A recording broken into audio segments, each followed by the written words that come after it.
우리는 진짜 빠듯해. 게다가 오빠는 아들이잖아. 전통적으로 아들이 부모님을 모셔야 되는 게 맞지 않아? 야, 너는 무슨 구시대적인 소리야? 요즘이 어느 시대인데. 너도 똑같은 자식이잖아. 그럼 돈이라도 더 내. 오빠가 나보다 월급도 더 많이 받으면서. 내가 너보다 엄마한테 돈 많이 썼거든? 서로 부모를 모시지 않겠다고 다투고 있는 소리 들으셨나요? 자식을 위해 온 삶을 바쳤는데 이제 아이들이 크자 노년이 된 어머니를 서로 모시지 않겠다고 하니 외롭고 서운한 마음만 남는 그 아픔들 다들 공감하시나요? 오늘 소개해드릴 사연은 남편을 일찍 여의고 아들과 딸을 혼자 키우며 식당에서 평생 일하신 어머님의 이야기입니다. 노년에 의지할 것은 남편도 자식도 아닌 이것이라고 하는데요. 사연을 들으시기 전에 채널 구독과 좋아요를 눌러주세요. 한 번의 클릭으로 여러분의 노후가 더 지혜로워지시길 바랍니다. 알림 설정을 해두시면 발빠르게 소식을 먼저 들으실 수 있습니다. 그럼 오늘 사연의 주인공의 이야기를 들어보겠습니다. 저는 68세 박순자입니다. 제 인생이 바뀐 건 정확히 3년 전 욕실에서 미끄러져 고관절골절로 병원에 실려갔을 때부터였어요. 그날 아침은 평소와 다를 바 없었습니다. 양치를 하고 세수를 하려던 찰나 순간 발이 미끄러지면서 그대로 바닥에 엉덩방아를 찧었죠. 목욕할 때 쓰던 오일이 떨어져서 미끄러웠는지 갑자기 일어난 상황에 너무 당황스러웠습니다. 저는 너무 아파서 일어날 수가 없었어요. 그런데 집에 사람이 없어서 저는 꼼짝없이 여기서 죽겠구나 싶었어요. 젖먹던 힘을 다 짜내서 화장실 문 앞에 놔둔 핸드폰을 찾아서 119에 신고할 수 있었습니다. 병원에 도착해서 검사를 받으니 고관절골절이라고 하더군요. 수술이 필요하다는 말에 정신이 아득했습니다. 큰 수술이라고는 해보지 않았던 저였는데 나이가 들면 이렇게 갑자기 건강을 잃을 수 있다는 걸 처음으로 실감했어요. 20년 전 남편을 병으로 떠나보내고 저는 이제 저희 보호자가 된 아들과 딸에게 연락을 했어요. 아들 진호와 딸 미경이가 놀란 표정으로 들어왔습니다. 그런데 이상하게도 제 상태를 걱정하는 것보다 뭔가 다른 걱정을 하는 눈치였어요. 엄마, 수술비는 얼마나 들어간대? 진호가 제일 먼저 물었습니다. 아직 정확히는 모르겠는데 의사 선생님이 보험 적용돼도 몇백만 원은 든다고 하더라. 그럼 수술 후에는 어떻게 해? 재활하는 것 하고 간병인은? 미경이가 물었죠. 그 순간 저는 아들과 딸의 얼굴에서 걱정이 아닌 부담감을 읽었어요. 그래도 내 자식들이니까 남보다 낫겠지라고 생각했습니다. 하지만 제가 잠든 줄 알고 두 아이들이 병실 밖에 있는 복도에서 나눈 대화를 우연히 듣게 되었죠. 오빠, 엄마 모시고 가. 우리 집에서는 도저히 모실 수가 없어. 집도 좁고 엄마와 계시면 윤서방이 불편해해서 곤란해. 우리 집도 마찬가지야. 수연이 부모님이 우리 애들 봐주고 있잖아. 엄마가 오시면 그쪽 눈치도 보여서 안 돼. 그래도 오빠가 더 조건이 좋잖아. 우리는 진짜 빠듯해. 게다가 오빠는 아들이잖아. 전통적으로 아들이 부모님을 모셔야 되는 게 원칙이잖아. 야, 너는 무슨 구시대적인 소리야? 요즘이 어느 시대인데. 너도 똑같은 자식이잖아. 그럼 돈이라도 더 내. 오빠가 나보다 월급도 더 많이 받으면서. 내가 너보다 엄마한테 돈 많이 썼거든? 엄마 임플란트 해드릴 때도 내가 더 많이 냈잖아. 너는 맨날 빠듯하다면서 조금씩만 내고. 진짜 웃겨. 오빠가 첫째니까 당연한 거지. 나도 엄마한테 돈 많이 들어갔어. 우리 애 봐줄 땐 매달 용돈도 드리고 원할 때마다 선물도 사드렸어. 오빠는 명절에 얼굴만 비추면 끝이잖아. 뭐라고? 내가 언제? 목소리가 점점 커지더니 간호사가 와서 조용히 하라고 주의를 주는 소리까지 들렸어요. 제 아들과 딸이 저를 마치 짐 취급하며 서로 떠넘기는 대화를 듣는 순간 가슴이 무너져 내렸습니다. 숨을 쉴 수가 없었어요. 평생 이 아이들을 위해 살아왔는데 제가 아프니까 이렇게 서로 책임을 미루다니요. 진통제를 맞고 누워있으면서 문득 생각했습니다. 내가 평생 무릎이 아프고 허리가 아파도 항상 일하면서 버텼는데 이제 혼자서 화장실도 못 가는 신세가 됐구나. 그 순간 건강의 소중함을 깨달았습니다. 내 발로 걷고 내 손으로 밥 먹고 내 의지대로 움직일 수 있다는 게 얼마나 큰 축복인지요. 갑자기 머릿속의 과거 기억들이 파노라마처럼 지나갔습니다. 남편이 암으로 세상을 떠나고 식당에서 밤낮 없이 일하며 아들과 딸을 키웠던 날들. 아들 대학 등록금 내려고 일주일 내내 닭공장에서 야간 근무했던 기억. 딸 결혼할 때 제 적금 다 털어 신혼집 마련해준 일. 그리고 두 아이 모두 결혼하고 아이를 낳자 손주들 돌봐주기 위해 20년 넘게 해온 식당 일을 그만두었던 결정까지 생각이 나더라고요. 그러면서 동시에 갑자기 아이들이 어렸을 때 제게 보여줬던 사랑도 생각났어요. 진호가 초등학교 3학년 때였을까요? 어버이날에 손수 만든 카드를 건네주며 환하게 웃던 모습이 떠올랐습니다. 종이접기로 만든 카네이션이 붙은 카드였어요. 그 안에는 엄마 사랑한다고 삐뚤빼뚤한 글씨로 쓰여 있었죠. 그리고 미경이가 중학교 때 가정시간에 만든 팬케이크를 집에 가져와서는 자랑스럽게 내밀던 날도 생각났어요. 엄마, 내가 처음으로 요리했어. 엄마 생각나서 가지고 왔지. 팬케이크는 조금 덜 익었고 모양도 엉망이었지만 그때 제가 먹어본 음식 중 가장 맛있었어요. 미경이의 눈이 반짝이던 모습이 아직도 생생해요. 또 한 번은 진호가 학교 축제 때 결성한 밴드부가 공연을 한다고 꼭 저에게 와달라고 조르던 일이 있었죠. 저는 식당 일을 빼먹을 수 없어 못 간다고 했는데 진호가 서운한 표정으로 고개를 푹 숙인 채 이야기했어요.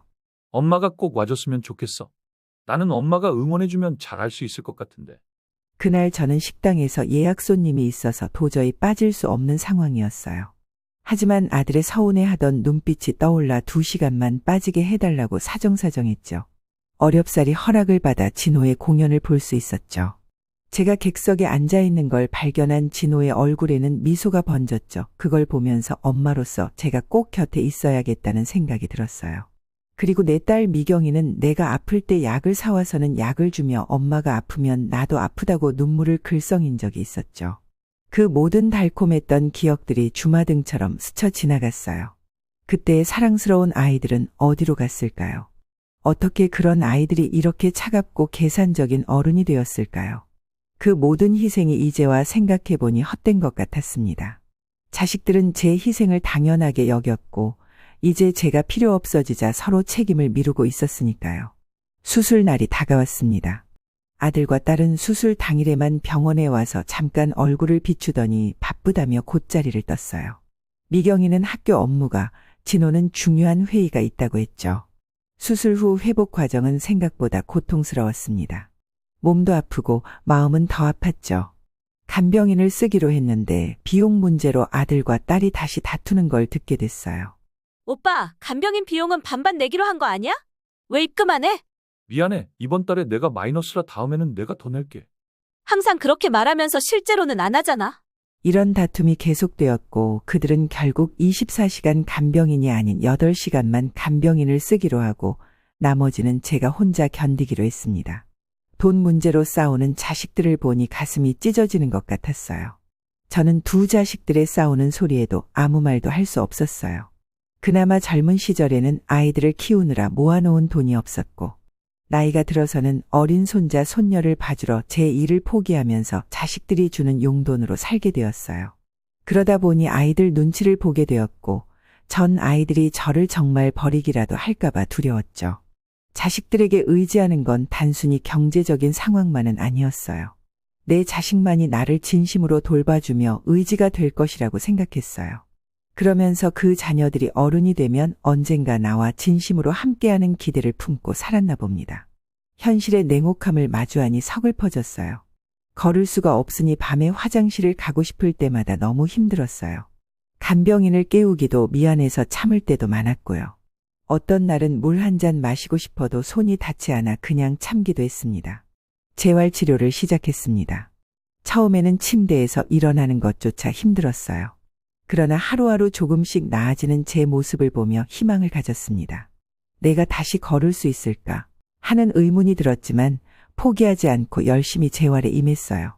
박순자님, 재활 열심히 하시네요. 의지가 강하시니 금방 회복하실 거예요. 물리치료사 선생님이 말씀하셨습니다. 그 말을 들으면서 저는 이런 결심을 했습니다. 나는 다시 일어날 거야. 그리고 더 이상 자식들에게 의지하지 않을 거야. 그런 상황에서 건강이 얼마나 소중한지 알 수 있었어요. 병실 옆 침대에는 정할머니라는 분이 계셨어요. 75세이신데 저와 비슷하게 넘어져서 다치셨대요. 그분은 자녀가 모두 외국에 살고 계셔서 더 외로운 처지였어요. 우리는 금방 친해져서 서로의 이야기를 나누었죠. 할머니는 꽤 부유해 보이셨는데 저보고 이렇게 이야기하셨어요. 내 전 재산을 다 바쳐서 건강과 젊음을 다시 살 수 있으면 당장 샀을 거야. 전 정할머니의 이야기에 깊이 공감했어요. 노후에 제일 중요한 건 바로 건강이라는 것을 뼈저리게 알게 되었어요. 한 달 후 제가 퇴원할 시간이 다가왔습니다. 아들과 딸이 다시 병원에 왔어요. 그들의 표정에서 걱정이 역력했죠. 제가 퇴원 후 어디로 가야 할지에 대한 걱정이었어요. 미경이가 입을 열었습니다. 엄마, 우리가 상의해봤는데 처음에는 오빠네 집에서 한 달, 그 다음에는 우리 집에서 한 달. 이렇게 번갈아 가면서 지내시면 어때? 그 순간 또다시 자식들이 옥신각신하는 소리가 들렸습니다. 미경아, 우리가 정한 대로 얘기해. 왜 한 달씩이래?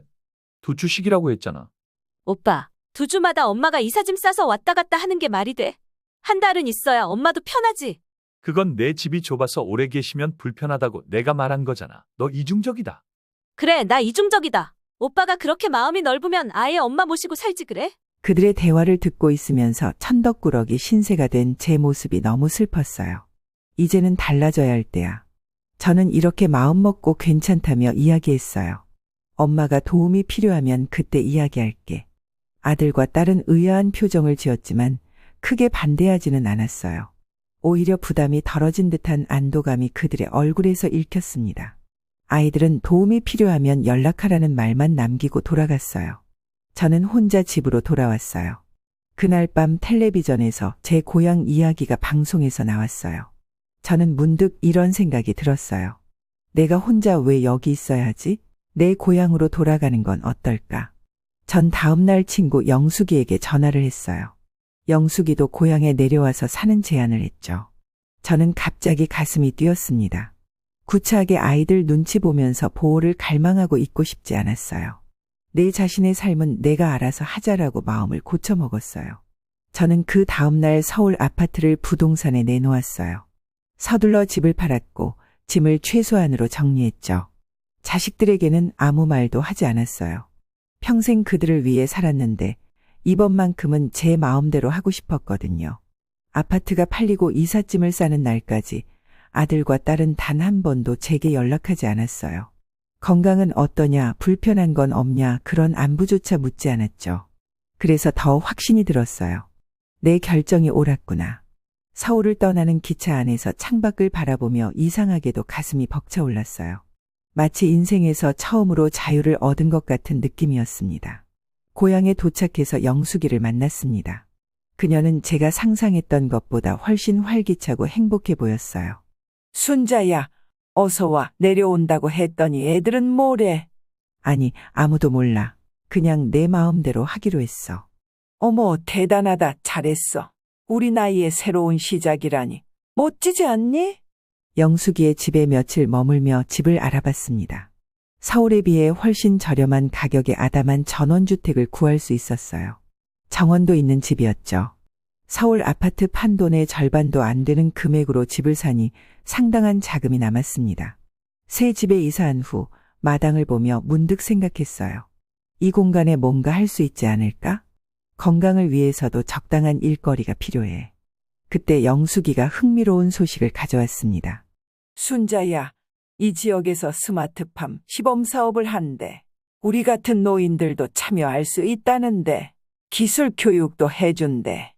처음에는 의심스러웠지만 호기심이 생겼습니다. 다음 날 바로 지역 농업기술센터를 찾아갔어요. 그곳에서 박상철 선생님을 만났죠. 실버 스마트팜 프로젝트에 관심 있으시다고요? 아주 좋습니다. 나이가 있으신 분들도 충분히 할 수 있어요. 특히 허브나 잎채소 같은 건 관리가 비교적 쉽고 수익성도 괜찮습니다. 그날부터 매일 농업기술센터에 다니며 교육을 받았습니다. 디지털 기기 다루는 법부터 식물 재배 기술까지. 처음에는 어려웠지만 하나씩 배워나가는 과정이 즐거웠어요. 제가 평생 배워온 손맛과 감각에 새로운 기술이 더해지니 더 효율적으로 농사를 지을 수 있었죠. 교육을 마치고 제 마당에 작은 스마트팜 시설을 설치했습니다.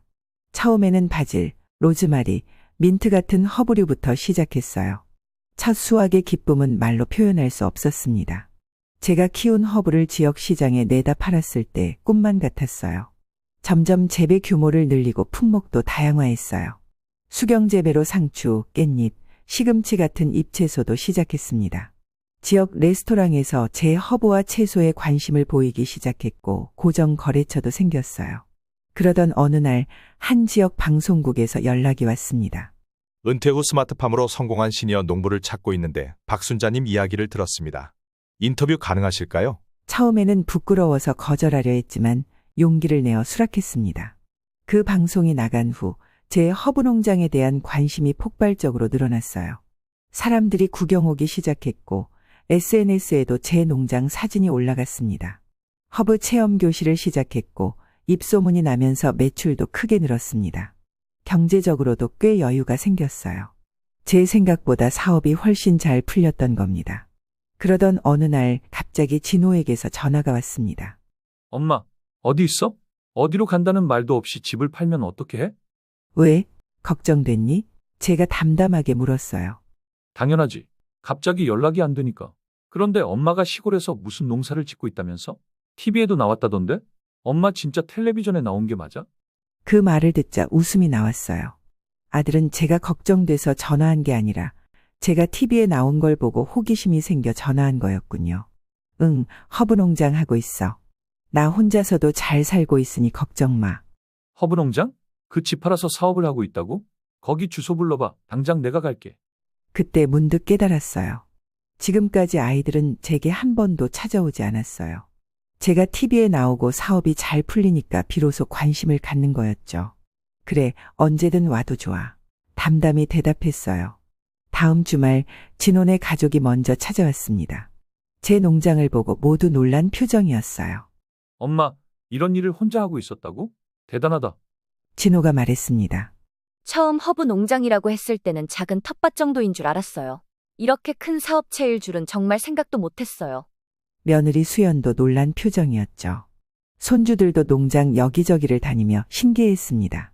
그날 저녁 진호가 조심스럽게 말을 꺼냈습니다. 엄마, 여기서 이렇게 혼자 있는 거 힘들지 않아? 이 매출 관리하려면 내가 컴퓨터 관련된 것은 잘 알 수 있는데. 저는 그 말 뒤에 숨은 진짜 의도를 느낄 수 있었어요. 제 사업에 참여하고 싶다는 거였죠. 컴퓨터는 이제 혼자서도 잘해. 건강도 좋아졌고 농장 일은 내게 활력소가 되어주고 있어. 제 말에 아들은 계속 제 눈치를 보면서 언제 다시 말을 꺼낼까를 타진하고 있었죠. 예전에 제가 아이들 눈치를 보면서 살았을 때처럼 아들은 다시 제 눈치를 보고 있었어요. 다음 날 미경인의 가족도 왔습니다. 그들도 마찬가지로 제 농장을 보고 놀라워했어요. 엄마, 왜 나한테 이런 거 이야기 안 했어? 이런 좋은 기회를 함께 할 수 있었잖아. 미경이가 원망스러운 눈빛으로 말했습니다. 너희가 관심 있을 거라고 생각 못했어. 물론 관심 있죠. 이건 엄청난 사업 기회잖아요. 사위 태훈이 끼어들었어요. 그들이 진짜 원하는 것이 무엇인지 너무나 분명했습니다. 제가 성공하자 갑자기 관심을 보이는 자식들을 보니 마음이 씁쓸했어요. 하지만 동시에 묘한 쾌감도 느꼈습니다. 한때 저를 버렸던 자식들이 이제는 제게 매달리고 있으니까요. 집에 돌아가기 전 진호와 미경이가 같이 저를 찾아왔습니다. 엄마, 우리가 생각해봤는데 이 사업을 더 키우려면 투자가 필요할 것 같아. 내가 투자자를 소개해드릴 수 있는데 어때?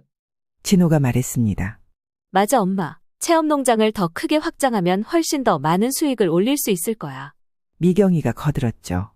저는 빙그레 웃으며 대답했습니다. 고맙지만 난 지금 이대로가 좋아. 욕심내지 않고 내 힘으로 할 수 있는 만큼만 하고 싶어.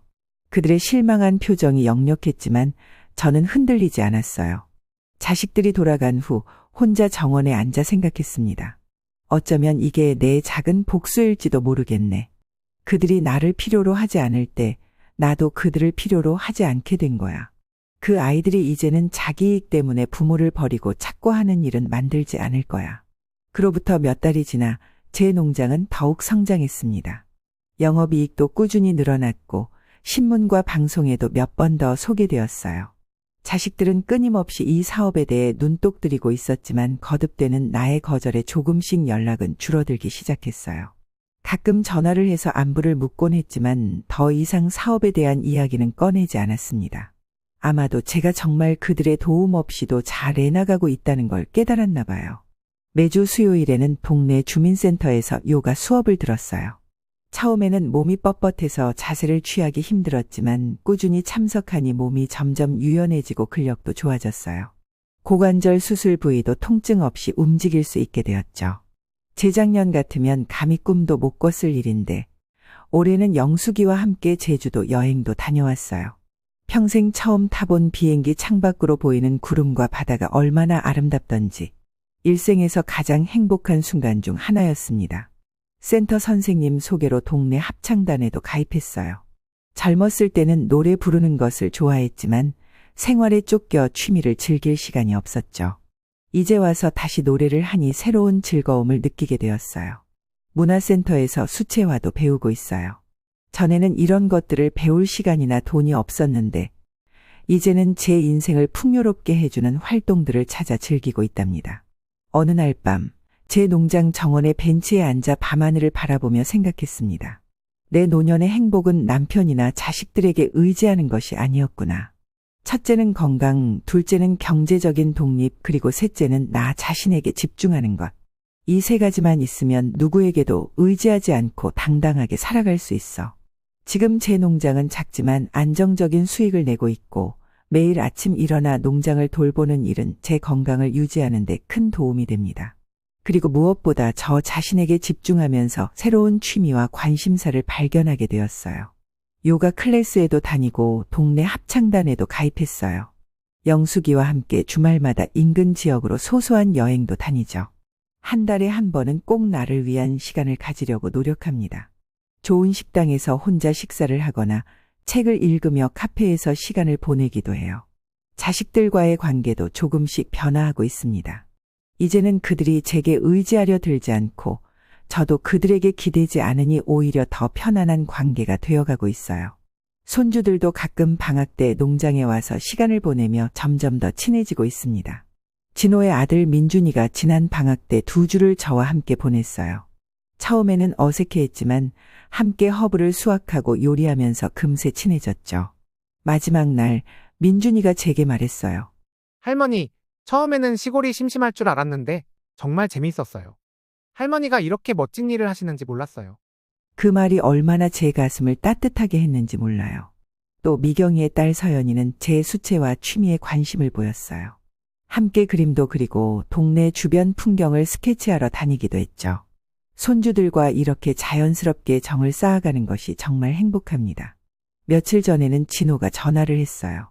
엄마, 내가 요즘 회사 일이 너무 힘들어서 혹시 조언 좀 해줄 수 있어? 아들이 처음으로 제게 조언을 구하는 순간이었어요. 전에는 항상 제가 도움이 필요한 존재였는데 이제는 제가 조언을 줄 수 있는 지혜로운 어른으로 인정받는 것 같아 기뻤습니다. 미경이도 달라졌어요. 지난번 방문 때는 제 농장 일에 진심으로 관심을 보이며 물었죠. 엄마, 나도 나중에 은퇴하면 이런 거 해보면 어떨까? 어떻게 시작했는지 자세히 알려줄 수 있어? 그렇게 우리 가족의 관계가 서서히 회복되고 있지만 가장 중요한 변화는 제 자신 안에서 일어났습니다. 더 이상 누군가의 엄마나 할머니로서의 역할에만 갇혀 있지 않고 박순자라는 한 사람으로서 제 삶을 살아가고 있어요. 수술실로 들어가던 그날 저는 제 인생이 이렇게 바뀔 줄은 전혀 몰랐습니다. 그때의 고통과 절망이 오히려 저에게 새 삶을 선물해 주었네요. 건강의 소중함을 깨닫고 경제적 독립을 이루고 나 자신을 위한 삶을 살게 되었으니까요.